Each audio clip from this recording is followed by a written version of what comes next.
வணக்கம். வக்ரதுண்ட மகாகாய சூரியகோடி சமப்பிரப அவிக்னம் குருமே தேவ சர்வகாரியேஷு சர்வதா. தென்னாட்டுடைய சிவனே போற்றி, என் நாட்டவர்க்கும் இறைவா போற்றி. அன்பர்களே, நண்பர்களே, மற்றொரு புதிய காணொலியில் உங்கள் அத்துணை பேரையும் சந்திப்பதில் மிக்க மகிழ்ச்சி கொள்கிறேன். இன்னைக்கு நம்ம பேச போது குரு பயிற்சி பலன்கள் 2024 வரிசையில மகர ராசி.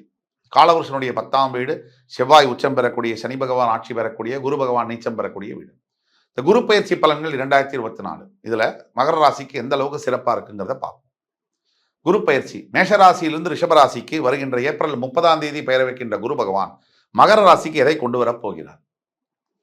தற்சமயம் இதை பார்க்கறதுக்கு முன்னாடி இப்ப மகர ராசிக்கு என்ன நடந்துட்டு இருக்கு, இப்போ முக்கியமான கிரகங்கள் என்று சொல்லக்கூடிய சனி, குரு, ராகு, கேது எங்க இருக்காங்க, இவர் குரு பயிற்சி ஆறதுனால மகர ராசிக்கு என்னென்ன மாற்றங்கள் நிகழும்ங்கிறத பத்தி நம்ம விரிவா பார்ப்போம். இப்ப மகர ராசிக்கு என்ன நடக்குது?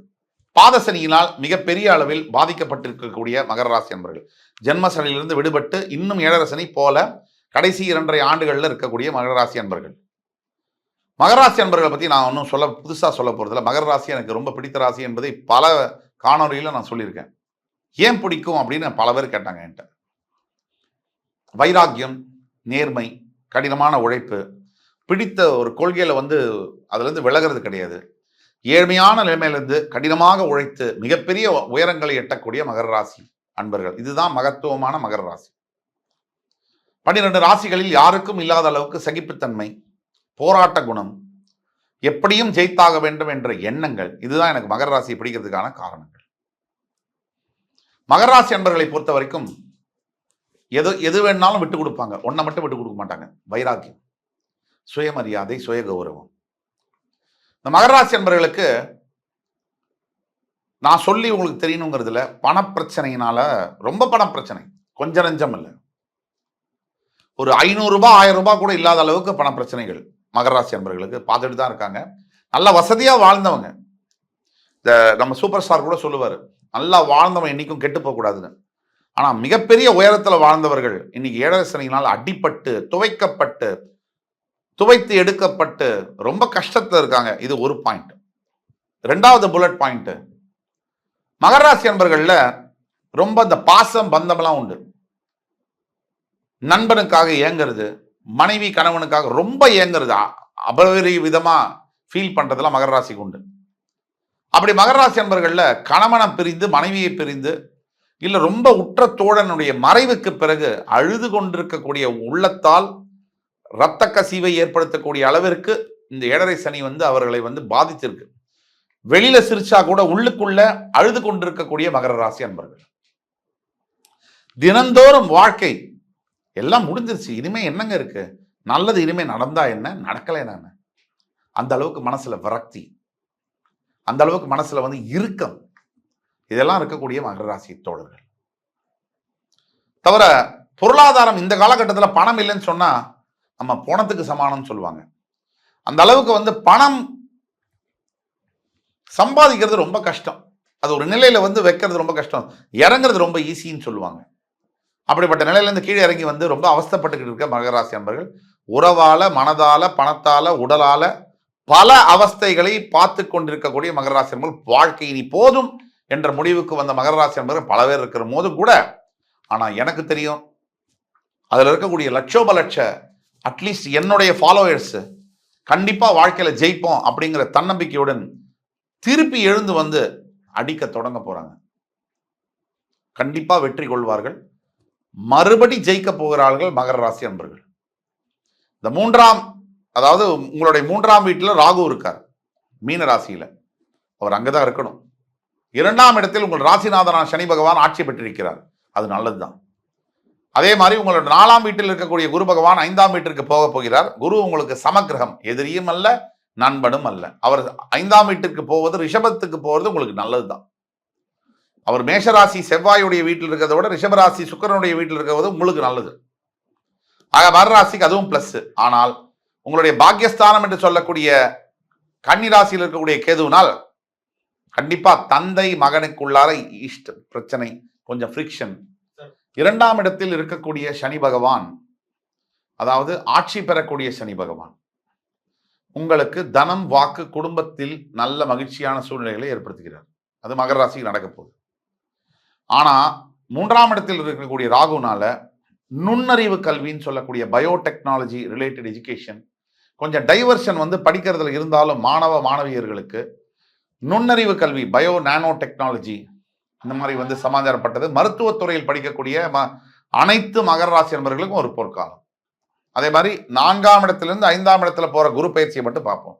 4ஆம் இடம் மேஷராசியிலிருந்து பெயரக்கூடிய குரு பகவான் உங்கள் 5ஆம் இடத்துக்கு போய் அவர் 5ஆம் பார்வையாக உங்களுடைய 9ஆம் வீட்டை பார்க்க போகிறார் கேது பகவானை. இது முதல்ல. பாக்கியஸ்தானத்துல குரு பார்வை விழப்போகிறது. அங்க கேதுவோட சேர்ந்து கேட யோகம் ஏற்படும். சோ பணப்பிரச்சனையால், முக்கியமாக பணப்பிரச்சனையினால் அவதிப்பட்டிருக்க கொண்டிருக்கக்கூடிய அனைத்து மகர ராசி அன்பர்களுக்கும் இந்த பணப்பிரச்சனை என்பது தீரப்போகிறது. கண்டிப்பாக கடன் தொல்லையிலிருந்து விடுபட போகின்ற மகர ராசி அன்பர்கள் ஏப்ரல் 30ஆம் தேதிக்கு பிறகு பணப்பிரச்சனையிலிருந்து கண்டிப்பாக மகர ராசி அன்பர்கள் விடுபடுவீர்கள். நல்லது நடந்தே தீரும். அதே மாதிரி குரு பகவானுடைய 7ஆம் பார்வையானது உங்களுடைய 11ஆம் வீடு என்று சொல்லக்கூடிய விருச்சிக ராசியில் விடுகிறது. 11ஆம் வீடு என்பது லாபஸ்தானம் அப்படின்றது மாதிரி வர்றதுனால குருவுடைய சமசப்தம பார்வை அது மேல விடுறதுனால உங்களுடைய வேலை செய்யக்கூடிய இடத்துலயோ இல்ல சோர்ஸ் ஆஃப் இன்கம் எங்கேருந்து வருமானம் வருதோ அந்த இடத்துல நிறைய பண வருமானம், பொருளாதார ஏற்றம், முன்னேற்றம் நடக்கதான் போகுது. இதுவும் 7.5 சனியிலே நடக்கும். அதே மாதிரி தன்னுடைய சிறப்பு 9ஆம் பார்வையால உங்கள் ராசியவே பார்க்க போகின்ற குரு பகவான் நல்ல எண்ணங்கள், தெய்வ தரிசனங்கள், தெய்வத்தினுடைய அருள் பரிபூர்ணமாக உங்கள் மேலேயே விழ செய்வார்.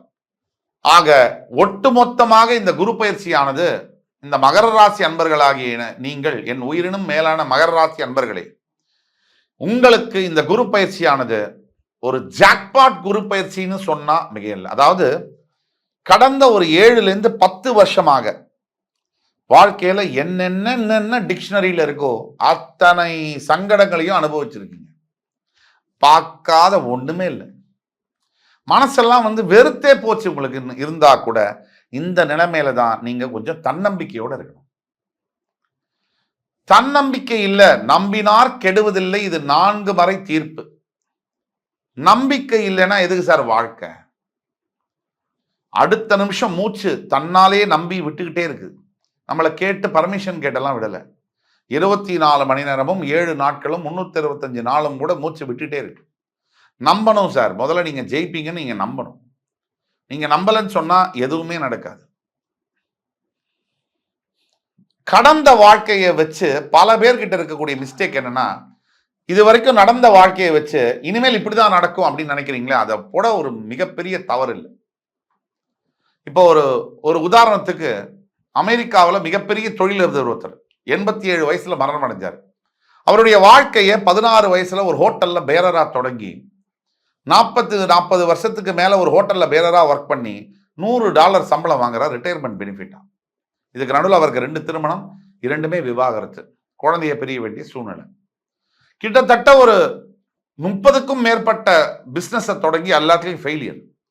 இதுக்கு முன்னாடி வந்து 13-14 தடவை தற்கொலைக்கு முயற்சி பண்ணி அதுலேயும் ஃபெயிலியர். அப்படிப்பட்ட ஒரு நபர் தன்னுடைய வாழ்க்கையில் அவர் வைத்த நம்பிக்கை கடைசி 67வது வயதுல தற்கொலைக்கு முயற்சி பண்றார். பாத் டப்ல போய் படுத்துக்கிட்டு தண்ணி வரல, அதுலேருந்து உயிர் பிழைச்சு கையில் இருக்கக்கூடிய $60 வச்சு கோழியை வறுத்து பக்கத்து வீடுகள்லாம் விற்று ஆரம்பிச்ச ஒரு கம்பெனியோடைய பேர் தான் KFC, கென்டெக் ஃப்ரைடு சிக்கன். அந்த ஓனருடைய பேரு மிஸ்டர் கென்டெக். அவருடைய வாழ்க்கையை பற்றி தான் பேசுவோம். 87வது வயதுல அமெரிக்காவுடைய டாப் 5 பில்லியனியர்ல ஒருத்தரா இறந்து போறார். இப்ப இது 67 வயசுல ஆரம்பிச்சு 87 வயசுல அந்த கேம் முடியுது. அந்த 67 வருஷம் அந்த கேம்ல பாத்தீங்கன்னு சொன்னா வெறும் தோல்வி, பிரச்சனை, லாஸ், இழப்பு, இது மட்டும்தான். 67 வயசுல வரைக்கும் தோத்து போயிட்டோம், இனிமே என்ன இருக்குன்னு அவர் நினைச்சிருந்தாருன்னா நமக்கு KFCங்கிறது பார்த்துருக்கவே முடியாது. ஆக உலகம் முழுக்க இன்னைக்கு நீங்க குட்டி சந்து எந்த நாடுல போனாலும் இருக்கு. இது ஒரு உதாரணம். ஆக என் அன்புமிக்க மகர ராசி நேயர்களே, உங்கள் வாழ்க்கை உங்கள் கையில், நடக்கவிருப்பது நல்லதாகவே நடக்க இருக்கிறது. ஆக நம்பிக்கை வையுங்கள், வெற்றியுடன் நடைபோடுங்கள். மறுபடி உங்கள் எல்லோரையும் சந்திக்கும் வரை உங்களிடமிருந்து விடைபெறுவது உங்கள் ஜோதிட கலாநிதி சுபாஷ் பாலகிருஷ்ணன். நன்றி, வணக்கம், வாழ்க வளமுடன்.